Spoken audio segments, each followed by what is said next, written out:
حبیبآباد کام نہ کرنے پر دکاندار نے 8 سالہ معصوم بچے کو وحشیانہ تشدد کا نشانہ بنا ڈالا۔ تشدد سے بچے کی حالت غیر، جسم پر تشدد کے نشان واضح۔ اختر آباد میں بجلی کے کھمبے ٹوٹ گئے۔ کھمبے ٹوٹنے سے گھروں کی چھتوں پر بجلی کی تاریں جھولنے لگی۔ ٹوٹے کھمبے اور لٹکتی تاروں سے کسی بھی وقت قیمتی جانوں کا ضیاع کا اندیشہ۔ محکمہ ریلویز نے ٹرینوں کے کرائے میں 10% سے 15% اضافے کا نوٹیفیکیشن جاری کر دیا۔ کرایوں کے اضافے کا اطلاق 17 جون 2022 سے ہوگا۔ پشاور کے نواحی علاقے شہید آباد میں سفاک ملزم نے اپنی بانجی کو بے دردی سے قتل کیا اور بوری بند کر کے گندگی کے ڈھیر میں پھینک دیا۔ لاہور کے علاقے فیکٹری ایریا میں خاتون اور اس کے شوہر سمیت 3 افراد کو قتل کر دیا گیا۔ ملزم نے مبینہ طور پر خودکشی کر لی۔ مالاکنڈ ڈویژن میں جنگلات کو آگ لگانے کے واقعات میں مزید 8 افراد کے خلاف مقدمہ درج کر لیا گیا۔ پاکستان تحریک انصاف لیبر ونگ راولپنڈی کی تقریب میں پارٹی کارکنان کو chairman P T I Imran Khan سے سوال پوچھنا مہنگا پڑ گیا۔ مظفر گڑھ میں مارننگ واک کرنے والی 2 لڑکیوں کو ہراساں کرنے والے ملزمان کی فائرنگ سے لڑکیوں کا بھائی جاں بحق باپ اور 2 افراد زخمی۔ وزارت خزانہ نے سینٹ کی قائمہ کمیٹی برائے خزانہ کو معلومات فراہم کرتے ہوئے بتایا کہ وفاقی بجٹ میں موبائل فونز کی درآمد پر لیوی عائد کرنے سے 67 کروڑ روپے جمع ہونے کا امکان ہے۔ اسلام آباد الیکشن کمیشن نے ارکان پارلیمنٹ کے اثاثوں کی تفصیلات جاری کر دی۔ وزیر اعظم شہباز شریف کے اثاثوں کی کل مالیت 10 کروڑ روپے ہے۔ ان کے لندن میں 1 کروڑ 37 لاکھ روپے مالیت کی پراپرٹی ہے۔ اور پشاور میں نان بائی ایسوسی ایشن نے روٹی کی قیمت نہ بڑھانے پر آج شٹ ڈاؤن ہڑتال کا اعلان کر دیا۔ السلام علیکم، نیوز آئی کے ساتھ میں ہوں راجہ ندیم۔ ہیڈ لائنز آپ نے جانی، تفصیلات شامل کرتے ہیں چھوٹے سے وقفے کے بعد، ہمارے ساتھ رہیے گا۔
It is an 800-mile stretch that goes off-road, that goes all the way to China.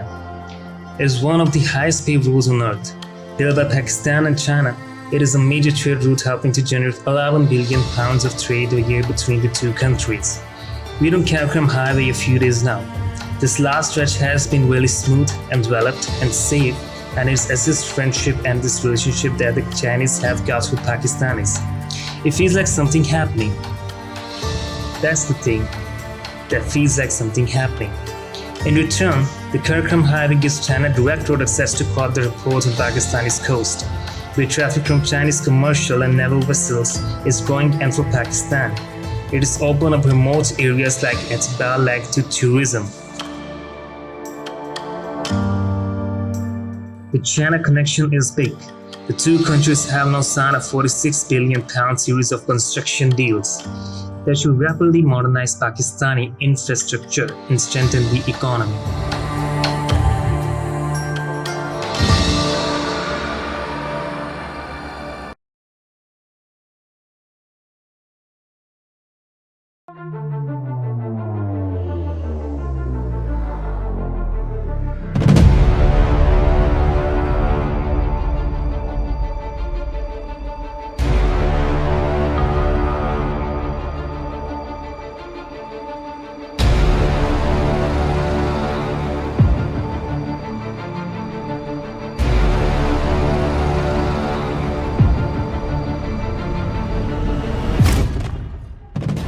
یہ کہانی ہے ایک ایسی منفرد فضائیہ کی جس کے مستقبل کا تعین خود قائد اعظم محمد علی جناح نے کیا، جس کے کردار کو حضرت اقبال نے شاہین سے تعبیر کیا، جس کی بنیاد ایئر مارشل اصغر خان جیسے بے لوث لیڈر نے رکھی، جن کی ولولہ خیز قیادت میں پاک فضائیہ 50 کی دہائی میں بین الاقوامی قوت بن کر سامنے آئی۔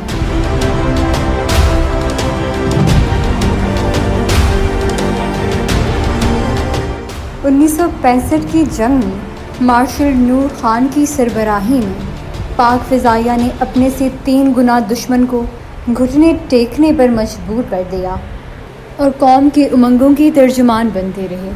1971 میں بھی برے حالات کے باوجود پاک فضائیہ کے شاہینوں نے جرت اور ولولہ کی داستان رقم کی اور پہلے سے بھی زیادہ طاقتور فورس بن کر ابھری۔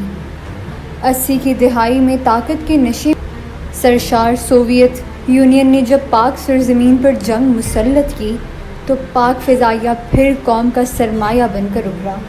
اس کے نڈر ہوا بازوں نے بغیر کسی نقصان اٹھائے اپنے سے کئی گنا بڑے دشمن کے جہاز کمال مہارت سے تباہ کیے۔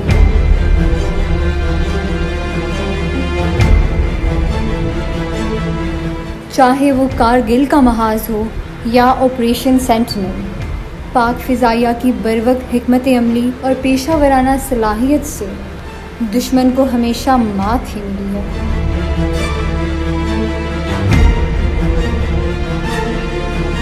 دور حاضر کی پاک فضائیہ جدید لڑاکا طیاروں، فضائی اور زمینی ریڈار سسٹم اور بہترین تربیت یافتہ ہوا بازوں اور جوانوں سے لیس ہے۔ یہی وجہ ہے کہ پاک فضائیہ نے ضرب عزم میں مؤثر کردار ادا کیا ہے۔ اس کے ہوا بازوں نے جان ہتھیلی پہ رکھ کر دشمن کی کمر توڑ کے رکھ دی، چاہے وہ شرپسندوں کا کمان اور کنٹرول سسٹم ہو یا اسلحوں کا ٹھکانہ، زیر زمین بنگر ہو یا پوشیدہ ٹھکانہ، کوئی بھی پاک فضائیہ کے شاہینوں سے بچ نہ سکا۔ ضرب عزم کے موقع پر پاک فضائیہ کے مؤثر کردار نے ایک بار پھر جنگ 65 کی ہیروز کی یاد دلا دی اور قوم کو بتا دیا ہے کہ اس کی صفوں میں ایم عالم، رفیقی اور یونس آج بھی زندہ ہیں۔ پاک فضائیہ پہلے بھی قوم کی مسیحا تھی اور آج بھی ہے اور انشاءاللہ ہمیشہ رہے گی۔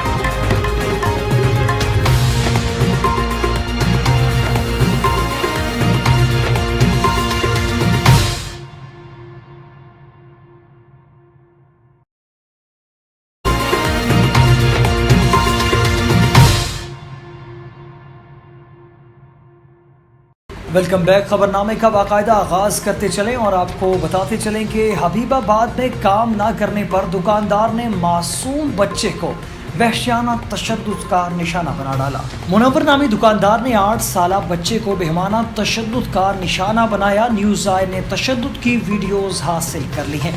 بچے کے جسم پر تشدد کے واضح نشان نظر آ رہے ہیں. بچے کے والد معذوری کے باعث محنت مزدوری نہیں کر سکتے، جس کے باعث بچہ دکان پر کام کرتا ہے، گھر کے اخراجات چلاتا ہے. بہیمانہ تشدد سے بچے کی حالت غیر ہونے سے دکاندار بچے کو گھر کے باہر چھوڑ کر فرار ہو گیا. بچے کے ورثاء نے احتجاج کرتے ہوئے آئی جی پنجاب، وزیر اعلیٰ پنجاب حمزہ شہباز شریف اور ڈی پی او قصور سے انصاف کی اپیل کی ہے. اختر آباد میں بجلی کے کھمبے ٹوٹ گئے. اختر آباد کے نواحی گاؤں چک حسین علی شاہ میں بجلی کے کھمبے ٹوٹ گئے. کھمبے ٹوٹنے سے گھروں کی چھتوں پر بجلی کی تاریں جھولنے لگی. ان جھولتی تاروں سے مکینوں کے سروں پر ہر وقت موت کے بادل منڈلانے لگے. ٹوٹے کھمبے اور لٹکتی تاروں سے کسی بھی وقت قیمتی جانوں کے ضیاع کا اندیشہ ہے.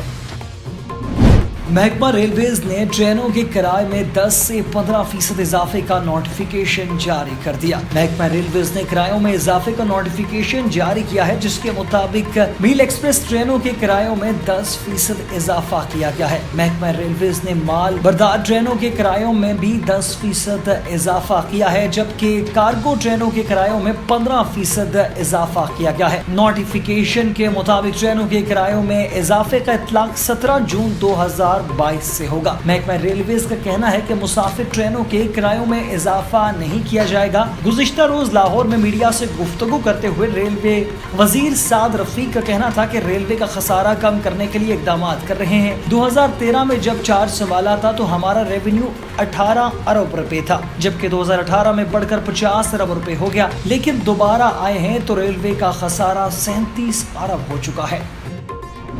پشاور کے نواحی علاقے شہید آباد میں سفاق ملزم نے اپنی بانجی کو بے دردی سے قتل کیا اور بوری میں باندھ کر گندگی کے ڈھیر میں پھینک دیا. پولیس کے مطابق ملزم ساجد نے اپنی ساس کے ساتھ مل کر بچی کو قتل کیا اور خاتون نے قتل میں ملوث ہونے کا اعتراف بھی کیا ہے. ملزمہ نے پولیس کو بتایا کہ بچی نے اسے اور ملزم ساجد کو قابل اعتراض حالت میں دیکھا تھا. کسی کو بتانے کے ڈر سے بچی کو تیز دھار آلے سے قتل کیا. واقعے کے بعد علاقہ مخینوں نے بچی کے اندوہناک قتل پر غم و غصے کا اظہار کیا اور ملزمان کی گرفتاری یقینی بنانے کا مطالبہ کیا. پولیس نے واردات میں استعمال ہونے والا آلہ قتل برآمد کر کے مقدمہ درج کر لیا، جبکہ مرکزی ملزم ساجد کی تلاش جاری ہے. لاہور کے علاقے فیکٹری ایریا میں خاتون اور اس کے شوہر سمیت 3 افراد کو قتل کر دیا گیا، جبکہ ملزم نے مبینہ خودکشی کر لی. ذرائع کے مطابق فیکٹری ایریا والٹن روڈ پر واقع ایک گھر میں 4 افراد کے قتل کی اطلاع ملنے پر پولیس اور فرانسک ٹیمیں جائے وقوع پر پہنچ گئی. پولیس نے شعبہ ظاہر کیا ہے کہ ملزم رضوان نے میاں بیوی اور دوست کو قتل کرنے کے بعد خودکشی کر لی. ابتدائی رپورٹ کے مطابق مرنے والوں میں ڈزی آصف، اس کی اہلیہ عزیز اور رضوان شامل ہیں. پولیس کے مطابق رضوان اور آصف کے گھریلو معاملات پر رنجش چل رہی تھی. بظاہر رضوان نے تینوں افراد کو قتل کر کے خودکشی کر لی ہے. دوسری جانب وزیر اعلیٰ پنجاب حمزہ شہباز نے واقعے کا نوٹس لیتے ہوئے CCPO لاہور سے رپورٹ طلب کر لی. مالاکنڈ ڈویژن میں جنگلات کو آگ لگانے کے واقعات میں مزید 8 افراد کے خلاف مقدمہ درج کر لیا گیا ہے. پولیس کے مطابق جنگلات کو آگ لگانے والے ملزمان کو گرفتار کر لیا گیا ہے. 1 جون سے اب تک مجموعی طور پر 24 افراد کو گرفتار کیا جا چکا ہے. ریسٹ کے حکام کے مطابق مالاکنڈ ڈویژن کے جنگلات میں مئی میں 10 اور 1 جون سے اب تک 75 مقامات پر آگ لگنے کے واقعات ہوئے ہیں. آگ لگنے کے واقعات میں اب تک 221 ہیکٹرز پر پھیلے جنگلات کو نقصان ہوا ہے. پاکستان تحریک انصاف لیبر ونگ راولپنڈی کی تقریب میں کارکنان کو عمران خان سے سوال پوچھنا مہنگا پڑ گیا. Tehreek Insaf district executive council Rawalpindi کی خیبر پختونخوا ہاؤس اسلام آباد میں تقریب میں پارٹی کارکنان ناصف گرو نے چیئرمین تحریک انصاف عمران خان سے سخت سوال کر دیا. پارٹی کارکنان نے سوال کیا کہ نظریاتی رہنما پارٹی سے باہر اور چاپلوس آپ کے دائیں بائیں ہیں. اس ساری صورتحال میں پارٹی کیسے چلے گی؟ تاہم سوال پوچھ پوچھنے والے ناصف گورو کو شرکا نے گھیر کر خاموش کروانے کی کوشش کی تو عمران خان نے کارکنوں سے کہا کہ سوال کرنے والے کارکن کو بولنے دیں۔ عمران خان نے کارکنان سے استفسار کیا کہ یعنی جو 9 ورکر باہر بیٹھے ہیں، کارکنان کے شور شرابے کے دوران کارکنان ناصف گورو کو تقریب سے باہر لے جایا گیا اور لاتوں اور گوسوں سے تشدد کا نشانہ بنایا گیا۔ عمران خان سے سوال کرنے والے پارٹی کارکنان ناصف گورو کا تعلق شیخ رشید کے حلقے سے ہے۔ عمران خان سے سوال کرنے والے پارٹی کارکن ناصف گورو کو پی ٹی آئی راولپنڈی کے مقامی قیادت نے رات گئے شو کاز نوٹس بھی جاری کر دیا، جس میں کہا گیا کہ ڈسٹرکٹ ایگزیکٹو کونسل کی تقریب میں آپ نے بدتمیزی کی اور بہتان تراشی کی۔ آپ کا یہ اقدام پارٹی ڈسپلن کی سنگین خلاف ورزی ہے، 3 روز میں شو کاز نوٹس کا جواب دیں۔ مظفر گڑھ میں مارننگ واک کرنے والی 2 لڑکیوں کو ہراساں کرنے والے ملزمان کی فائرنگ سے لڑکیوں کا بھائی جاں بحق باپ اور 2 افراد زخمی ہو گئے۔ پولیس کے مطابق واقعہ خان گڑھ میں پیش آیا، جہاں مارننگ واک کرنے والی 2 لڑکیوں کو موٹر سائیکل سوار افراد نے ہراساں کرنے کی کوشش کی۔ شکایت پر لڑکیوں کے والد اور بھائی نے پیچھا کر کے ایک ملزم کو پکڑ لیا تو اس کے دوسرے ساتھی نے فائرنگ کر دی۔ فائرنگ سے لڑکیوں کا بھائی عبدالغفور موقع پر ہی جاں بحق ہو گیا، جبکہ فائرنگ کی زد میں آ کر باپ سمیت 2 افراد زخمی ہو گئے۔ فائرنگ کے بعد ملزمان فرار ہو گئے، جبکہ پولیس نے مقدمہ درج کر کے ملزمان کی تلاش شروع کر دی ہے۔ وزارت خزانہ نے سینٹ کی قائمہ کمیٹی برائے خزانہ کو معلومات فراہم کرتے ہوئے بتایا کہ وفاقی بجٹ میں موبائل فونز کی درآمد پر لیوی عائد کرنے سے 67 کروڑ روپے جمع ہونے کا امکان ہے۔ سینٹ کی قائمہ کمیٹی برائے خزانہ کا اجلاس ہوا، جس میں وزارت خزانہ کے حکام نے شرکت کی۔ حکام وزارت خزانہ نے بتایا کہ موبائل فونز کی درآمد پر لیوی عائد کی ہے اور اس ٹیکس سے 67 کروڑ روپے جمع ہونے کا امکان ہے۔ سینیٹر دلاور خان کا کہنا تھا کہ اس ٹیکس سے ملک میں موبائل استعمال کی حوصلہ شکنی ہے۔ چیئرمین کمیٹی سلیم مانڈی والا نے استفسار کیا کہ وزارت خزانہ کو موبائل فون پر لیوی لگانے کا خیال کیوں آیا۔ وزارت خزانہ کو بھی معلوم نہیں کتنی رقم حاصل ہوگی۔ اسٹیل انڈسٹری کے حکام نے بتایا کہ اسٹیل کے شعبے پر ٹرن اوور ٹیکس لگانے سے انڈسٹری بند ہو جائے گی اور ٹرن اوور ٹیکس انڈسٹری کو نقصان پہنچائے گا۔ خیال رہے کہ وفاقی حکومت نے آئندہ مالی سال 2022 اور 23 کے بجٹ میں موبائل فونز کی درآمد پر 100 روپے سے 16,000 روپے تک لیوی عائد کرنے کی تجویز دی ہے۔ الیکشن کمیشن نے ارکان پارلیمنٹ کے اثاثوں کی تفصیلات جاری کر دی۔ الیکشن کمیشن کی دستاویزات کے مطابق وزیر اعظم شہباز شریف کے اثاثوں کی کل مالیت 10 کروڑ روپے ہے۔ ان کے لندن میں 1 کروڑ 37 لاکھ روپے مالیت کی پراپرٹی ہے۔ دستاویزات میں بتایا گیا ہے کہ وزیر اعظم کے بینک اکاؤنٹ میں 20 لاکھ روپے ہیں۔ انہوں نے سلمان شہباز سے 6 کروڑ 39 لاکھ روپے قرض لے رکھے ہیں، جبکہ شہباز شریف کا لندن میں بینک اکاؤنٹ خالی ہے۔ پشاور نان بائی ایسوسی ایشن نے روٹی کی قیمت نہ بڑھانے پر آج ہڑتال کا اعلان کر دیا ہے۔ خیبر پختونخوا نان بائی ایسوسی ایشن کے مطابق 80 کلو آٹے کا تھیلا 7,200 روپے سے بڑھ گیا ہے، جس کی وجہ سے انہیں مالی مشکلات کا سامنا ہے۔ صدر نان بائی ایسوسی ایشن کے مطابق ضلع انتظامیہ سے کہا گیا ہے کہ وہ روٹی کی قیمت بڑھانے کی اجازت دیں یا آٹے کی قیمت کم کریں، لیکن جواب نہیں دیا گیا اور نہ ہی مذاکرات کیے گئے ہیں، جس پر نان بائی آج پشاور میں روٹی کی قیمت نہ بڑھانے کے خلاف تندور بند رکھیں گے۔ نان بائی نے 120 گرام روٹی کی قیمت 20 روپے مقرر کرنے کا مطالبہ کرتے ہوئے کہا ہے کہ اگر ضلع انتظامیہ مذاکرات نہیں کرتی تو نہ کرے، ہم مزید نقصان برداشت نہیں کر سکتے، پھر ہڑتال کی جائے گی اور روٹی نہیں ملے گی، تمام تندور بھی بند ہوں گے۔ نیوز اسٹوڈیو سے فی الوقت کے لیے اتنا ہی۔ مزید خبروں اور اپڈیٹس کے لیے دیکھتے رہیے نیوز آئے۔ اللہ حافظ۔